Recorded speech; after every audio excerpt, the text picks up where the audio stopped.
Socialism यानी समाजवाद के बारे में।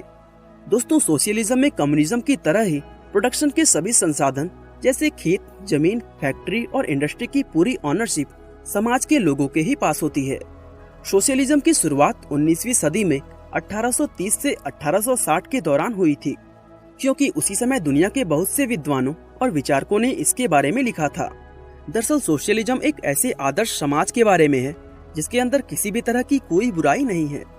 इस तरह के आदर्श समाज को अंग्रेजी भाषा में यूटोपिया कहा जाता है, जो कि एक इंसान के मन में बनी हुई काल्पनिक दुनिया है।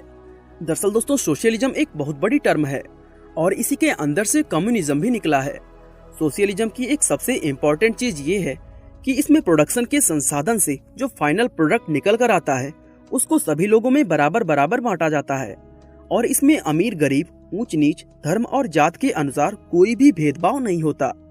एग्जाम्पल के लिए मान लीजिए एक सोशलिस्ट सोसाइटी है जिसमें एक खेत के अंदर कोई फसल उगाई जाती है, तो सोशलिज्म ये कहता है कि उस खेत से जो फसल निकल कर आएगी उसको उस खेत में काम करने वाले सभी लोगों में बराबर बराबर बांटा जाएगा। जबकि कम्युनिज्म में हमने देखा कि वहाँ लोगों को उनकी जरूरतों के हिसाब से चीजें दी जा रही थी और कैपिटलिज्म में काम करने वाले लोगों को एक फिक्स वेतन दिया जा रहा था। दोस्तों, सोशलिज्म की सबसे महत्वपूर्ण चीज यही है कि इसमें डिस्ट्रीब्यूशन के बारे में भी बताया गया है।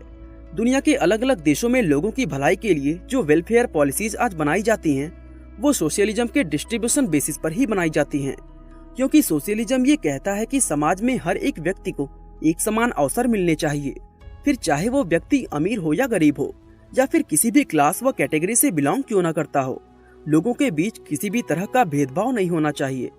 इसके लिए डेनमार्क, नॉर्वे, स्वीडन, फिनलैंड और आइसलैंड जैसे देशों का उदाहरण लिया जा सकता है, क्योंकि इन देशों में सोशलिस्टिक पॉलिसीज का इस्तेमाल सबसे ज्यादा किया जाता है और यही वजह है कि सुख, समृद्धि और खुशहाली के मामले में इन देशों का नाम दुनिया में सबसे ऊपर रहता है।